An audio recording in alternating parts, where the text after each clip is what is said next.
The cold wind howled through the streets of San Francisco as dawn broke over the city. Amid its usual hustle and bustle, David, an elderly man with a weathered face, shuffled his way along the sidewalk. His hands trembled slightly from the chill as he adjusted the scarf around his neck. The scarf, much like his faded coat, had seen better days. David had spent the night in a small, cramped room he rented in a rundown neighborhood, a place that, though far from ideal, offered him some semblance of shelter. David's life had not always been this way. Once a carpenter known for his skill and dedication, he had built homes that stood as a testament to his craftsmanship. But age, a series of misfortunes, and a chronic illness had stripped him of his ability to work. Now, in his twilight years, David lived on meager savings, barely scraping by with the help of a small pension. On a morning of Saturday, David longed for something warm to hold between his hands, something to drive away the biting cold that seemed to pierce his very bones. He made his way toward a coffee shop he had passed by several times before, a cafe nestled on a corner street. Its warm lights and the aroma of freshly brewed coffee wafted into the air. As David stepped into the cafe, the warmth of the interior embraced him. He paused near the door, glancing around the space. The cafe was adorned with minimalist decor. Polished wooden tables, metal chairs, and walls lined with bookshelves filled with carefully selected volumes meant more for ambiance than reading. The patrons sat engrossed in their laptops or conversations, each surrounded by an air of affluence. David hesitated, feeling out of place in his worn-out attire. His eyes scanned the menu overhead, but the numerous options and unfamiliar names only left him more confused. A young woman behind the counter, dressed sharply in the cafe's uniform, noticed him lingering. Her expression hardened as she observed David's hesitation. "Can I help you?" she asked, her tone brisk and impatient. David stepped forward timidly. Just a small coffee, please," he murmured, fishing a few crumpled bills from his pocket. The barista glanced at the cash with an unfriendly, "This amount is not enough," and she said, her voice laced with condescension. David's face fell. I didn't know," he stammered, his hands trembling slightly as he fumbled to put the money back. "Then maybe this isn't the place for you," she said sharply, her eyes flicking toward the door as if to suggest he leave. Embarrassment flooded David's face, and he instinctively backed away. The eyes of a few patrons turned toward him briefly before returning to their screens. David turned toward the door, his gaze fixed on the ground. Before David could step outside, the door opened, and a man entered, bringing a gust of cold air with him. The newcomer was tall, with a casual air about him. He removed his sunglasses, revealing a familiar face, though perhaps not immediately recognizable to everyone. Paul McCartney, the legendary musician, was in town for a private event. Despite his fame, Paul often enjoyed blending into the everyday rhythm of life, frequenting local spots without fanfare. This morning, he had decided to stop for a quick coffee before heading to his next engagement.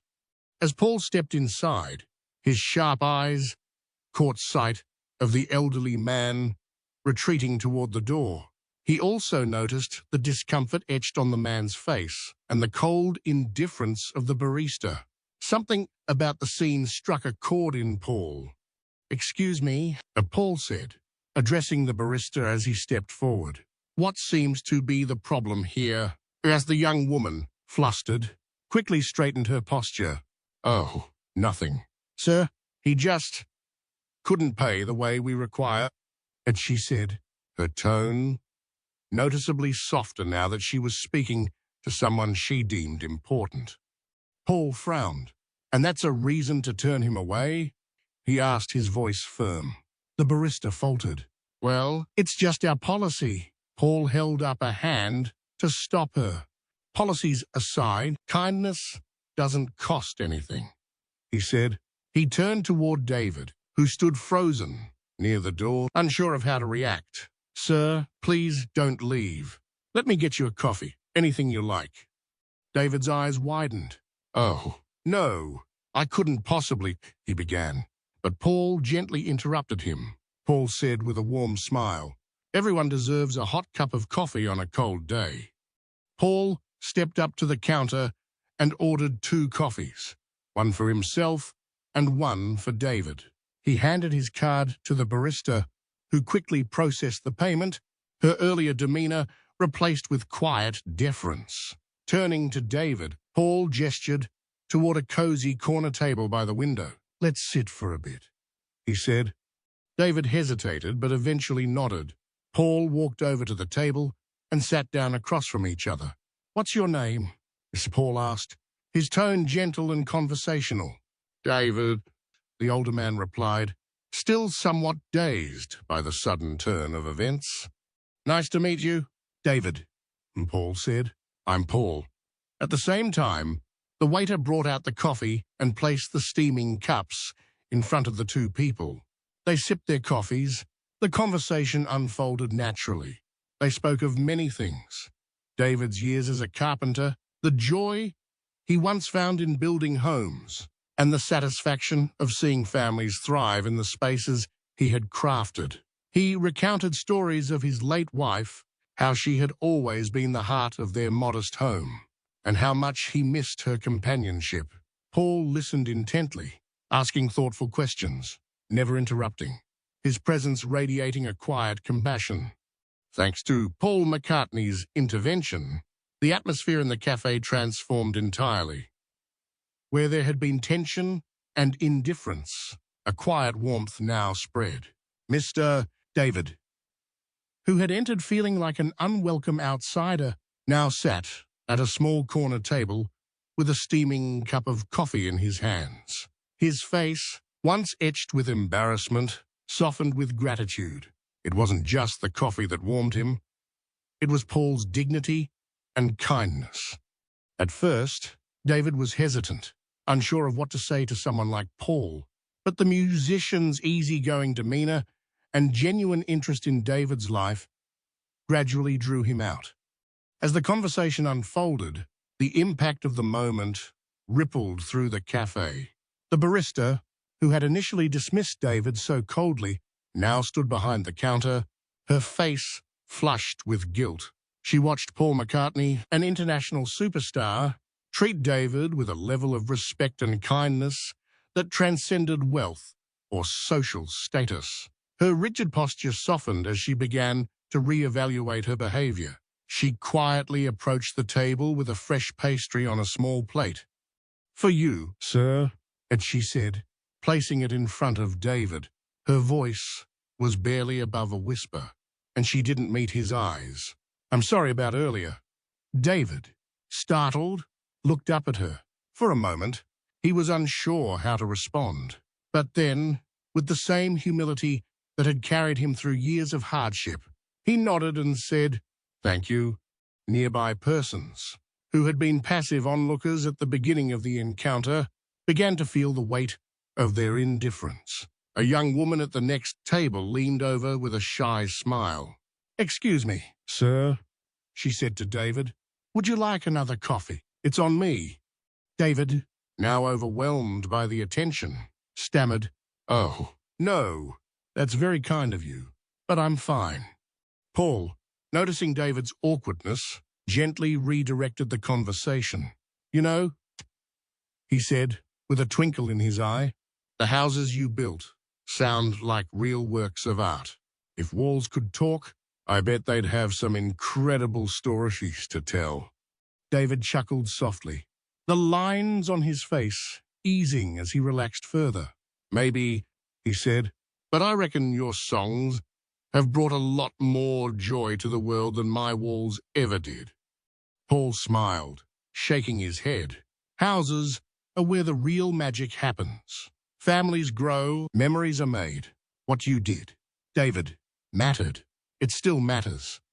For David, those words were more valuable than anything else he had received that day. In a world that often treated him as invisible, Paul's acknowledgement of his worth felt like a balm to his soul. The cafe had become unusually quiet. The sound of espresso machines and clinking cups seemed muted as the staff and customers absorbed the quiet lesson unfolding before them. One of the patrons, a middle-aged man in a tailored suit, stood up and approached the table. "Excuse me," and he said, addressing David, "I overheard a bit of your conversation. I run a small construction company, and we're always looking for experienced hands to mentor our younger workers. If you're interested, here's my card." He handed David a business card, his expression sincere, "Even if it's just part-time. We'd be lucky to have someone like you." David's eyes widened, and he looked at the card as though it were a lifeline. "I don't know what to say," he murmured. "I'll think about it," Paul said with a smile. Another patron, an oldish woman with silver hair, stepped forward and placed a small envelope on the table.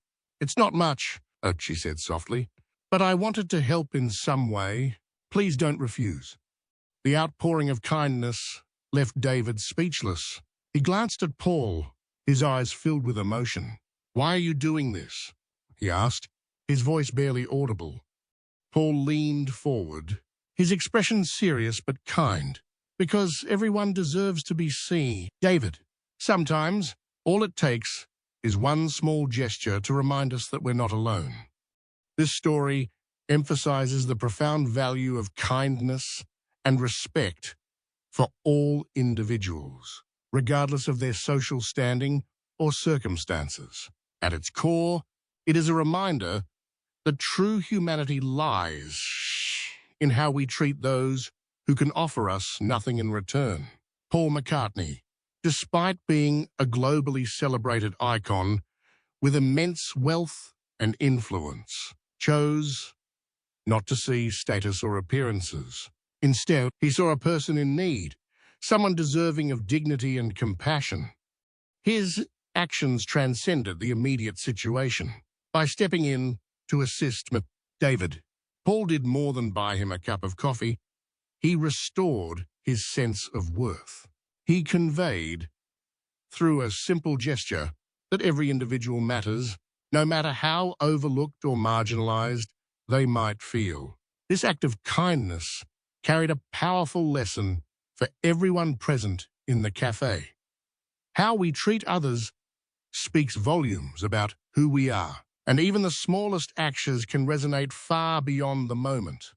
The narrative offers a reflection on the ripple effect of kindness. It highlights that when we approach others with empathy and respect, we create an environment where such behavior becomes contagious. Paul's intervention inspired both the barista and the patrons to reassess their actions. His words and demeanor awakened something within them, a recognition of their shared responsibility to treat everyone with dignity. Moreover, the story underscores kindness. It doesn't demand wealth, status, or power. It requires only the willingness to act, to notice someone else's humanity, and to respond with empathy. Paul McCartney's fame and fortune weren't the sources of his compassion. Anyone, regardless of their circumstances, can choose to offer a kind word, a helping hand, or a moment of understanding. And often, these small, seemingly insignificant acts carry the power to create profound changes in the lives of others. There's also a quiet reminder here about judgment. In today's fast-paced and image-conscious society, it's all too easy to make snap judgments about others based on their appearance, behavior, or perceived social standing. This story challenges us to consider how we can do better in our daily interactions, how we can recognize the humanity in those around us, and how we can build a world where compassion and respect are the norms rather than the exceptions. Lastly, it is a testament to the transformative power of even the smallest actions. A cup of coffee, a few kind words, or a moment of attention may seem insignificant, but they can make an extraordinary difference. For Mr. David, it was not just about being offered a seat or a warm drink. It was about being seen and valued in a world that often overlooks those who don't fit its ideals of success or appearance. This story invites us to carry that lesson forward into our own lives. It encourages us to act not for recognition or reward, but because it is the right thing to do. It reminds us that the world doesn't change through grand gestures alone, but through countless small moments of kindness that add up to something much larger than themselves. And perhaps most importantly, it leaves us with the hopeful message that no matter how divided or indifferent the world may sometimes seem, we all have the power to make it a little kinder, one person at a time. Kindness is a virtue so simple yet so powerful that it transcends barriers of wealth, status, or circumstance. It serves as a poignant reminder that every person, no matter their position in society, deserves respect, dignity, and compassion. Paul McCartney's actions that morning were not merely about helping a man in need. They were about setting an example, challenging the norms of judgment and indifference, and reminding everyone present of the shared humanity that binds us all. Paul, despite his global fame and immense success, chose not to see himself as someone above others. He didn't let the world's superficial markers, money, clothing, or appearances dictate his perspective. This ability to look beyond the surface is what gave Paul's actions such weight and resonance. Paul's choice to intervene rippled through the room, leaving no one untouched. From this story, we examine our own biases and behaviors to consider how often we judge others based on superficial markers like appearance, income, or social standing. How many times have we walked past someone like David without a second thought? How many opportunities have we missed to extend kindness simply because it was inconvenient or uncomfortable? Do something nice, no matter how small. A cup of coffee, a warm smile, a few kind words. These may seem insignificant, but they can carry a weight far greater than we realize. They can provide not only immediate comfort, but also a renewed sense of hope and belonging.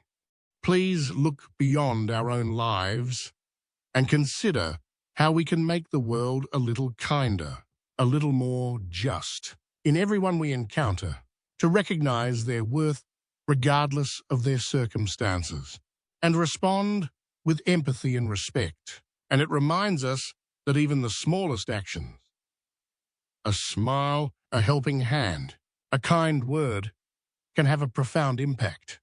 Leave a comment and let us know what you think. Thank you for watching this video. I hope you enjoyed it. Like and subscribe if you enjoyed it. For the latest celebrity news, just click on the video that appears on your screen. We'll see you there.